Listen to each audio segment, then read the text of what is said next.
Bonsoir et bienvenue dans Décryptage. Ce soir, on met le cap sur le Togo. Le pays fait face à une urbanisation absolument galopante et a décidé de lancer une véritable révolution dans son secteur de l'habitat.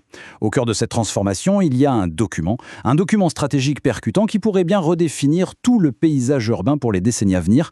On décrypte ensemble cette vision qui est, vous allez le voir, extrêmement ambitieuse. Pour bien comprendre l'enjeu, il faut partir de ce chiffre. Un chiffre qui donne le vertige, environ 500 000. C'est le déficit de logement estimé au Togo. Alors attention, ce n'est pas juste une statistique, c'est une urgence sociale bien réelle qui touche près de 40% de la population et qui fragilise la cohésion nationale. C'est face à ce défi colossal, qu'une réponse politique d'une envergure inédite a été pensée. Et la réponse, elle vient du plus haut sommet de l'État. Tout part d'une impulsion politique forte, celle incarnée par la vision Togo 2025-2035. Portée personnellement par son Excellence M. Faure Sosimnanya Sinbe, président du Conseil, cette vision est présentée non pas comme un vœu pieux, mais bien comme une feuille de route stratégique qui met l'habitat et la dignité des citoyens au centre de tout. En fait, cette politique est une réponse directe à ce que les experts appellent l'entropie urbaine. Imaginez des villes qui s'étalent sans fin, de manière désordonnée, des infrastructures complètement saturées, des logements informels qui poussent partout. C'est ça, l'entropie urbaine. Et face à ce phénomène, la vision présidentielle est décrite comme une prescience stratégique, une capacité à anticiper pour transformer ce qui ressemble à un problème insurmontable en un vrai levier de développement. Mais une vision, aussi éclairée soit-elle, a besoin d'un architecte pour la transformer en un plan d'action concret, réalisable. Et cet architecte, c'est le docteur Alain Kossigbati Ouadja. Expert reconnu en urbanisme, en aménagement du territoire, c'est lui qui a conçu la proposition stratégique qui est au cœur de notre analyse ce soir. Et là, attention, quand on parle du docteur Ouadja, prononcez bien Ouadja, on ne parle pas d'un simple théoricien. On parle d'un homme de terrain, un homme d'expérience chevronnée.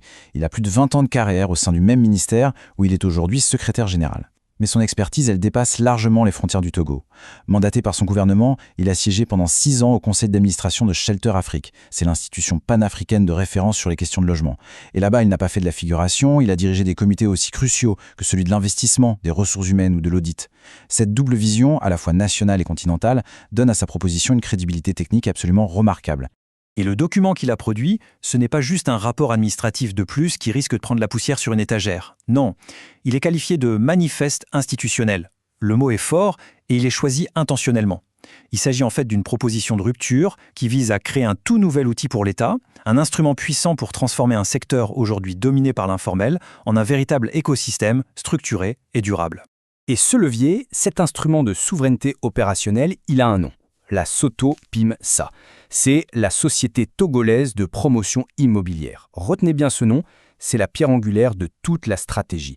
La SOTOPIMSA, prononcée SOTOPIM-SA, est donc pensée pour être le bras armé de l'État. Sa mission, centraliser la construction, piloter les grands projets et surtout combiner l'agilité d'une entreprise privée avec une mission de service public.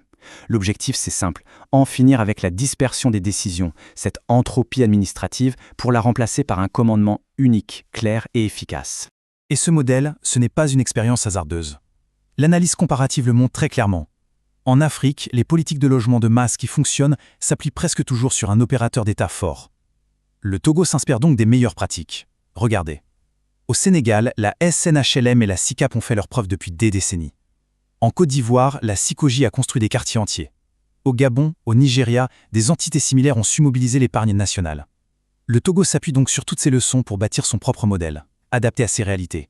Bon, créer une structure, c'est d'une chose. Mais les deux questions fondamentales restent. Comment est-ce qu'on construit des dizaines de milliers de logements à un prix abordable? Et surtout, comment est-ce qu'on les finance? On est là au cœur du réacteur. Et le manifeste du Dr Ouadja propose des solutions très pragmatiques, et même, selon ses propres termes, révolutionnaires. L'une des idées maîtresses, c'est le concept de souveraineté constructive. L'objectif est simple, casser la dépendance aux matériaux de construction importés, qui coûtent une fortune. Pour ça, la stratégie mise tout sur la valorisation des ressources locales, les géomatériaux, la terre stabilisée, la latérite, les fibres végétales. C'est une approche qui est à la fois économique, écologique et qui, en plus, crée des emplois sur place.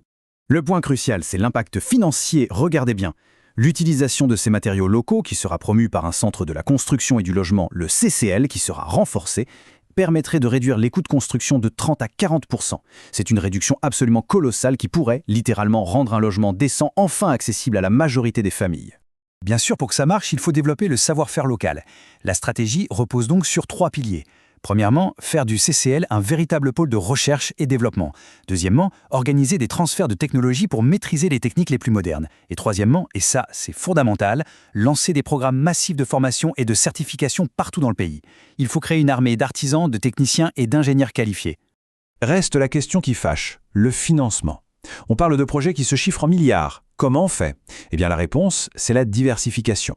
Le Fonds spécial pour le développement de l'habitat, le FSDH, va être complètement transformé pour ne plus dépendre que du budget de l'État.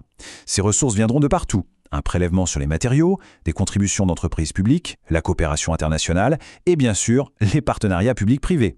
Les PPP sont en effet un levier absolument incontournable de ce plan. Le modèle est assez simple. L'État apporte le terrain sécurisé et un cadre réglementaire attractif. Le secteur privé, de son côté, apporte les capitaux, l'expertise technique et surtout la rapidité d'exécution. Cette synergie permet de démultiplier la capacité d'investissement de l'État et de faire sortir de terre des projets d'envergure beaucoup plus rapidement. Assez parlé de stratégie et financement, voyons maintenant comment cette vision se concrétise. On va parler de projets bien réels, déjà lancés ou planifiés, qui incarnent cette nouvelle et grande ambition pour le Togo.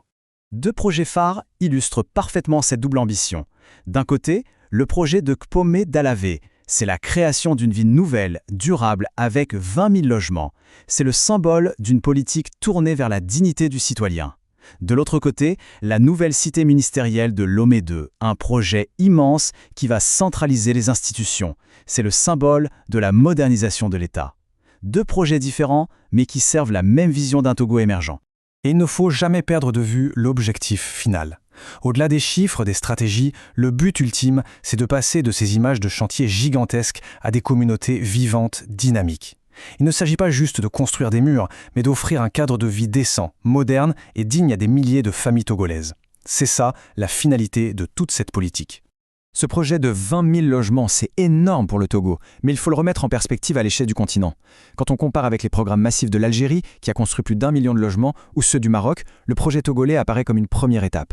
Mais c'est justement ça qui est intelligent. C'est une étape cruciale, réaliste, qui s'inspire des succès des géants du continent pour tracer sa propre voie. Une telle ambition, ça n'est pas de rien, ça ne sort pas d'un chapeau, ça demande de la stabilité, une vraie continuité au niveau de la gouvernance.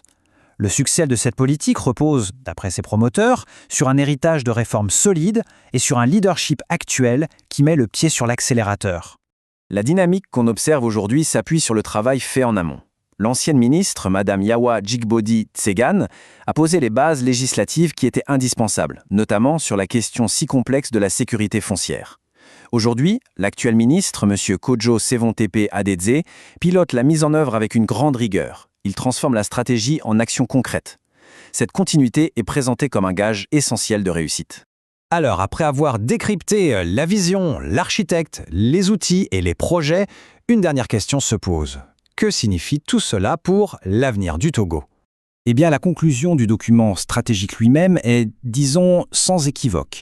Il y est affirmé noir sur blanc que l'application stricte à la lettre du manifeste institutionnel conçu par le Dr Wadja garantirait un succès retentissant. C'est une affirmation extrêmement forte qui suggère que le Togo a désormais entre les mains non seulement la vision politique, mais aussi la feuille de route technique précise pour réussir une transformation historique. C'est donc sur cette vision d'avenir, celle d'un Togo moderne, où chaque citoyen peut avoir accès à un logement digne, que nous terminons ces décryptages. L'ambition est immense, c'est certain, mais elle est maintenant portée par une stratégie qui se veut à la hauteur de l'enjeu. Merci de nous avoir suivis.